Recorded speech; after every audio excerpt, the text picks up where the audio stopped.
What's going on, guys? Boss6 here, back to another video, and today, folks, I have a very special album review for you guys. Today I'm going over the latest studio offering from Judas Priest with their new album, Invincible Shield. This album comes out on the 6th of March of 2024 on Columbia/Epic Records. This is their 19th studio album overall, and I mean, what can be said about this band that hasn't been said? I mean, come on, hello. Yeah, 19 albums. 19 albums into their career. It's honestly insane. Of course, this band formed in Birmingham, England in 1969. Nice. And, well, these guys have been kind of going a little bit strong ever since their comeback album with Rob Halford, their lead singer, since 2005's Angel Retribution. And I mean, like I said, folks, what needs to be said about this band that hasn't been said already? Their legendary status, Sad Wings of Destiny, Stained Class, British Steel, Scream for Vengeance, Defenders of the Faith, my favorite album of all time, Painkiller, Redeemer of Souls, and their latest album, Firepower, that came out 6 years ago. And it's been a hell of a career for these guys. And when I heard that they were making a new album, I was very skeptical about it, considering that, well, there's been some roughness going on in the Priest camp, considering that, well, basically everyone's been nearly dying on stage. Glenn Tipton, he's battling Parkinson's disease. Richie Faulkner nearly died on stage from an aortic aneurysm where blood was spilling out of his heart when he was playing Painkiller, which is actually what I'm playing in the background right now. Rob has been having a private battle with cancer, and Andy Sneap is suffering from male pattern baldness. But I certainly digress, especially in that last one. So when I heard they were making a new album, I'm like, okay, why and how is this going to be? Because I've even stated before, when I saw this band in November of 2022, when Queensryche opened up for them, this has got to be it, man. They literally have nothing else left to prove. And when I heard they were making a new album, I'm like, okay, let's see how it is. And when the first single, which is the opening track off this album, Panic Attack, hit, I'm like, okay, you got me. And for those of you who don't know, this is my favorite band of all time. And yeah, it's a really good song. Really, really, really good. The opening is really reminiscent of Turbo in a way, considering that it's like very electronic and synthy, but it's not overly done and cheesy. It really gets to the point.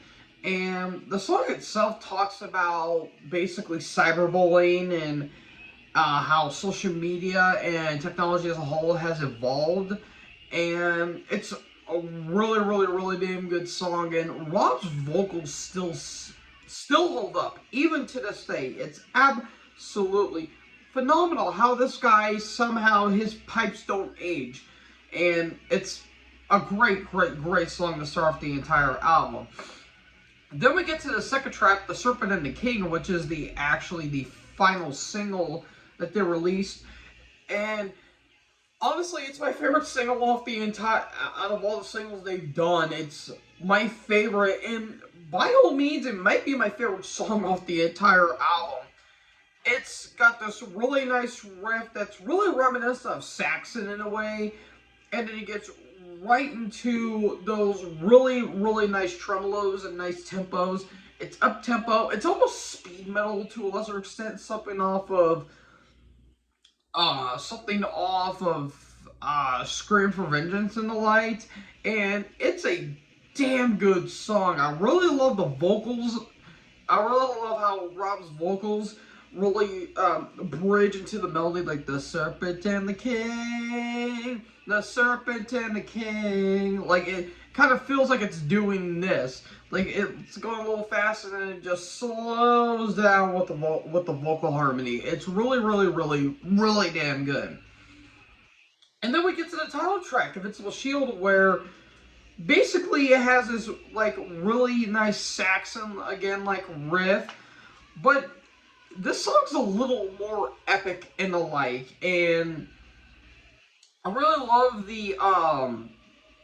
I really love how the guitars really kind of bounce off each other. Like it's a very, very beautiful, um, beautiful what the hell is the word I'm looking for? Sorry, folks. I'm just excited to talk about this album. I can't think of the words at this point, but it's something new for me.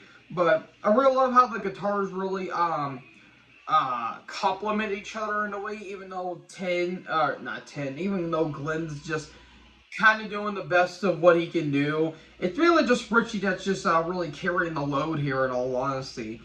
And I love the drum performance by Scott Travis. Scott's always been a phenomenal drummer ever since he joined them for Painkiller, like 1990. And again, the title track, absolutely great. I really love the bass work on the song in particular. Like, I really love how the bass really complements all the instrumentation going on. And the solo is absolutely amazing. It's very power metal-esque. Similar to the vein of, like, One Shot of Glory off of the aforementioned Painkiller, or something that Firepower kind of did a little bit. Like, it kind of has more so Redeemer of Souls like vibe, where the guitars are very epic, and that's really, really, really damn good here, and I really like it. Devil in the Sky is the fourth track, more groovy, more of a mid-tempo track, and mid-tempo is kind of the thing with us through this entire song. Like, you do have those like classic Priest, like upbeat moments, but I found the vast majority of this album a little more mid-tempo, like in Devil in the Skies, Crown of Horns, Trial by Fire, and Giants in the Sky in particular. Like, those are more mid-tempo, but they aren't bad. They're still really, really, really damn good songs, and even though they might be probably the weaker out of the entire tracks, they're still really damn good. And I might as well talk about those tracks in particular. Crown of Horns, which was the third single off this album, a lot of people, myself included, would say it's probably the weakest single they've done, but it's still a really damn good song. Again, it's more mid-tempo, and it kind of reminds me a little bit of Never the Heroes off of Firepower. And you might be hearing me kind of repeat myself a little bit by saying this really reminds me of something off of Firepower, because in a way they kind of took some risks and some songwriting dynamics from Firepower in some regard. And that's obviously not a bad thing, of course. So, yeah, Crown of Horns, really damn good stuff, really groovy, really mid-tempo. It's very epic sounding too. And, like, epic is kind of the word of the day here, because this is basically a modernized version of Defenders of the Faith, where Defenders of the Faith was very epic sounding and very bombastic and lush in terms of the production. I mean, hell, look at the album cover. It kind of reminds you a little bit of Defenders of the Faith in a bit. Like, Firepower was a little reminiscent of Scream for Vengeance with Painkiller thrown in there. This really reminds me of Defenders of the Faith a little bit, and that's not really a bad thing at all, and it's really, really, really damn good. Trial by Fire, now that's a really interesting track, considering that it's one of the different sounding songs that Priest have basically done. Like, the tone's a little darker, and the songwriting is just a little unnerving, and it basically talks about abuse in a way. And Priest haven't really talked about a song like that in a really long time, so for them to kind of go back to like their little bit of a darker tone roots is a little bit interesting. And hell, in my personal opinion, it kind of reminds me of something that Wasp would do, like something Black Lawless probably had in mind but didn't have the chance to structure it. So Rob's like, I'll just take this and go on my merry day. And that's the second single off the entire, out of all the singles that they've done. And it's a really damn good song. It's really, really, really nice. And again, it's very epic too, especially with the vocal harmonies as well. So again, that's a really damn good song. And the last track, Giants in the Sky, which is the fourth longest track on the entire album, just a little over 5 minutes. It's really, again, a very epic sounding. It really reminds me of Lone Wolf off of Firepower, where it's very, groovy, but it's very catchy as well.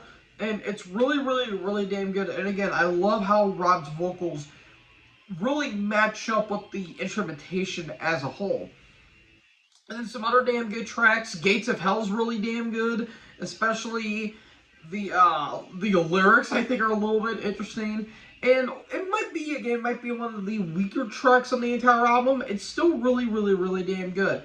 But then we get to As God As My Witness, which is the 7-track, full-on speed metal. This is classic speed metal Priest at its finest, and I absolutely love it. Great stuff all around. I love the riffs in particular, and I really love just how blazing speed it gets. But then when it gets to the bridge and melodies, it really slows down and it gets a little more groovy, kind of like with Serpent and the King in a way. And it's really, really, really damn good. One of the stronger tracks on the entire album. And then we get to Escape from Reality, the 9th track. This feels like something Fight would do. Like, the opening riff is so damn crunchy. And it's very groovy. And actually, believe it or not, Glenn Tipton actually wrote this song, which is actually kind of interesting in a way. Because, Glenn has never been he's never been a lyrical genius. But some lyrics he has done is pretty damn good in a right. And it's really, really, really, really damn well. And he actually wrote Sons of Thunder as well. And that's the shortest track on the entire album. Just a little under 3 minutes. And again, it's really damn good. Really catchy. Really anthemic as well. And, something Priest hasn't really done. Almost has like a gang vocal. Which is something they've never really done. And it's really nice. It has almost a bit of a thrashy bark to it. And I really, really, really, really dug it. And I will admit that there was some, 70s vibes going on with it. And hell, even Richie Faulkner said that this will be kind of a musical continuation of experiments like Nostradamus or progressive in a Rush-like interpretation. And, like he even said here while I'm looking off of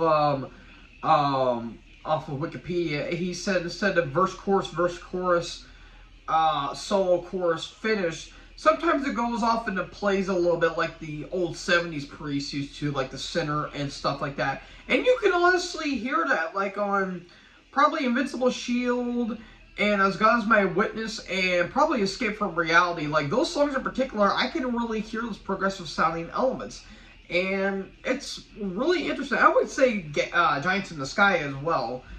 And yeah, I kind of honestly really do appreciate the more progressive sounding elements that they do, even though they never went to full-fledged prog. Looking at you, Maiden, but I certainly digress.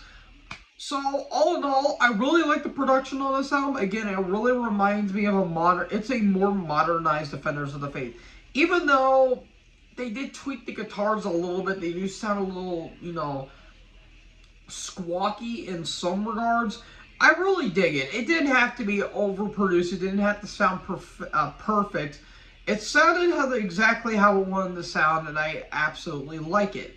So, all in all, another killer album. Is this better than Firepower? In some instances, absolutely. But I feel like this and Firepower are kind of on the same level, so you know what, screw it. I'll give it 4 3/4. You can call me biased all you want, but it's my favorite band, so I'm gonna be a little bit biased. So far, it's the best album I've heard all year, and I've heard a lot of great albums this year. So yeah, I hate to be that guy, but I can't deny it's a phenomenal album. So yeah, 4 3/4. You guys killed it once again. But for the love of God, please let this be the last one. We don't really... You guys don't have to prove anything else anymore. I mean, for God's sakes, y'all are in your 70s, for God's sake. Well, at least half the band is, but you understand what I'm going for, man. Please let this be the final album. We'll be on our merry way. go into retirement, all guns blazing, no offense to the song off of Painkiller, and everything will be fine and dandy and roses.